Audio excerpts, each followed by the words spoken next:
Hello guys. कैसे हैं आप सब? उम्मीद करता हूँ कि आप सब ठीक होंगे और जहाँ भी हैं अपनी लाइफ एंजॉय कर रहे हैं। और welcome to my another video.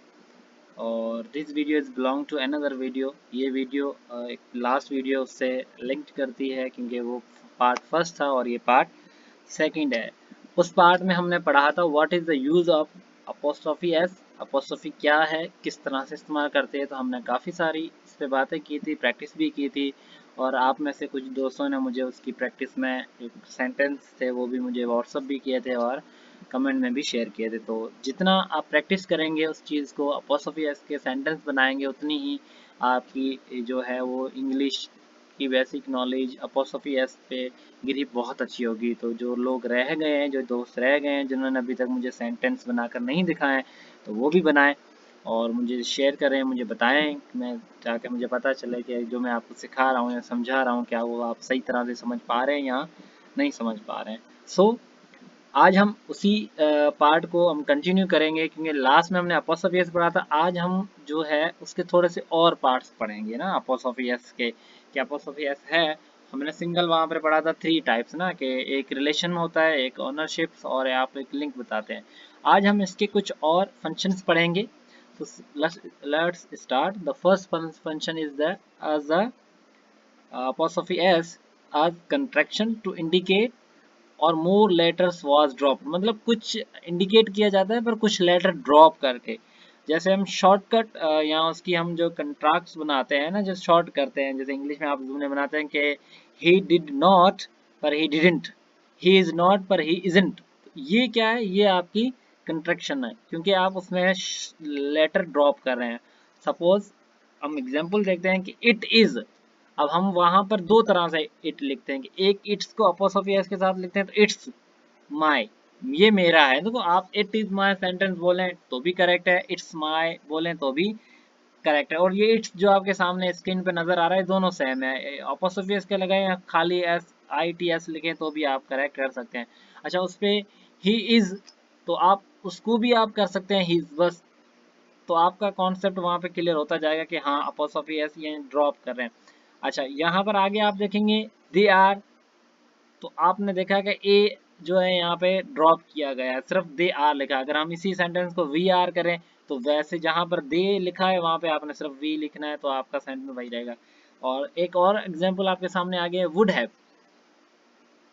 तो आप सामने देख पा रहे हैं कि would have H A V नहीं लिखा हुआ, एच ए को ड्रॉप करके सिर्फ वी है लिखा है। इसका जो अपोस्ट्रोफी है इसके साथ वी ई आता है, इसका मतलब है हैव।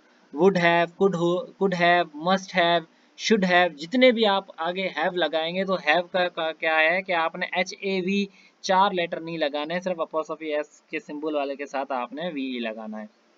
उसके बाद और बहुत सारे हैं, कुडंट है, डिड नॉट है, ठीक है, शुडंट है, मतलब शुड नॉट, तो आप अपोस्ट्रोफी एस के साथ लेटर लगा सकते हैं। तो ये भी फंक्शंस उसमें इस्तेमाल होते हैं। And second, the function of the position ownership mean के अपोस्ट्रोफी एस लगाने से आप सामने वाले को ये बता रहे हैं कि वो चीज़ उसकी ऑन है, वो उसकी प्रॉपर्टी है, वो उसकी जर खरीद है, वो उसका मालिक है, वो उसने खरीदी हुई है। हम ये नहीं कहते थे वो रेंट पे रह रहा है, इस तरह से नहीं, सिर्फ हम कह रहे हैं कि ये उसका है जब हम अपोस्ट्रोफी एस के साथ लगाते हैं। सपोज के क्या कह रहा है यहाँ पे, just add S at the end of a singular noun. सिर्फ सिंगुलर नाउन के साथ अब अगर आप एस एंड करेंगे तो आपको वो ओनरशिप दिखाएगा। जैसे ग्रैंड मास हाउस, अब क्या है कि ग्रैंड मार ऑन द हाउस, मतलब वो उसका अपना हाउस है, किसका? दादी माँ का। यहाँ पे मैं लगा सकता हूँ Ashok house mean Ashok on the house, Ashok का घर है। उसी तरह से आप दूसरे नाम लगा सकते हैं, Matthew's house, Matthew on the house, Matthew का घर है। Second, singular noun that end in S you add S. For example, जब आप सिंगुलर नाउन किसी एस पर खत्म हो, कोई भी सिंगुलर नाउन जब एस पर एंड होता है तो आप उसको भी इस तरह से यूज कर सकते हैं।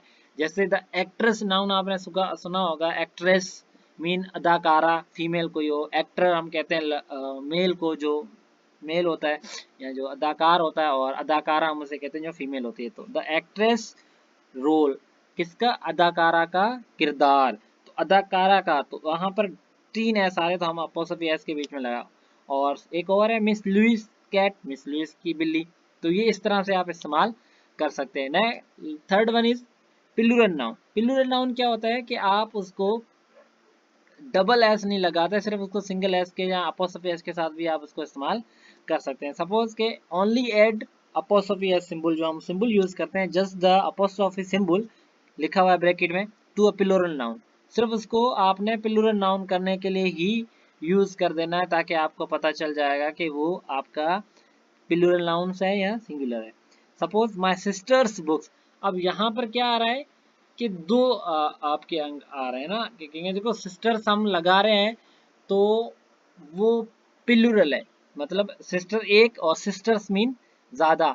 तो अब हमारा सही जुमला अगर हम अपोस्ट्रोफी एस को फॉलो करें तो माय सिस्टर्स, अगर सिस्टर का आप एस देख रहे हैं तो उसके आगे भी एक और एस आएगा, फिर अपोस्ट्रोफी एस आएगा, पर हम यहाँ पर नहीं कर रहे। हम सिर्फ सिस्टर्स जो लास्ट वाला एस है उसमें हम अपोस्ट्रोफी एस लगाएंगे और सामने हम कह सकते हैं my sisters books, my parents room, the cats kitchen, मतलब बिल्लियों का किचन। तो इस तरह से आप यूज कर सकते हैं।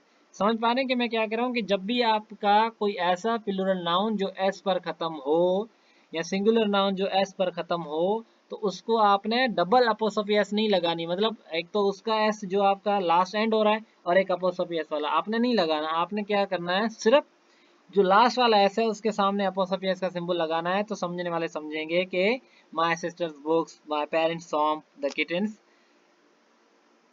Cats kitten. तो ये इस तरह से आप कर सकते हैं। For plural noun that do not end with the an S you add सिर्फ अपोस्ट्रोफी। अच्छा, जो प्लूरल नाउन एस के ऊपर खत्म नहीं होते उसमें आप अपोस्ट्रोफी एस लगा पा रहे हैं। जैसे सबसे पहले यहाँ पे सेंटेंस है द चिल्ड्रंस टॉय, बच्चों के खिलौने, द वुमेन्स रेस्टरूम, औरतों या औरत, जहाँ जो हम कहते हैं औरतों का आरामगाह, या फिर जो भी आप रेस्ट रूम को कहना चाहे वो कह सकते हैं। तो ये कुछ ऐसी चीज़ें या सेंटेंस थे जो हमने आज अपोस्ट्रोफी एस के बारे में पढ़ा, कि एक ड्रॉप करता है पहला एज अ कंट्रैक्शन, फिर सेकंड इंडिकेट करता है कि वो उसकी चीज़ है, और थर्ड हमने थर्ड वाला स्पेशल जो है वो है, क्योंकि हम एक जब भी कोई एस के ऊपर लास्ट वाला नाउन खत्म होता है तो हम डबल अपोस्ट्रोफी एस नहीं लगाते हैं, उसी एस के आगे सिर्फ सिंबल यूज करते हैं अपोस्ट्रोफी एस का, और वो हम उसको इसी तरह से इस्तेमाल करते हैं, और जब कोई नहीं होता तो हम अपोस्ट्रोफी एस लगाते हैं।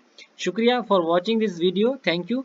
और शेयर करें जितना हो सके, ताकि ये बेसिक नॉलेज उन तक पहुंच पाए, और कोशिश करें कि थोड़ा सा भी टाइम निकाल कर मुझे इसके फीडबैक आप लाजमी दें। जब तक आप मुझे फीडबैक नहीं देंगे तो मुझे कैसे पता चलेगा कि आपको ये चीज़ें समझ में आ रही हैं या नहीं। तो फीडबैक लाजमी दें और शेयर करें अपने दोस्तों के साथ, अपने रिलेटिव के साथ जितना हो सके। Thank you.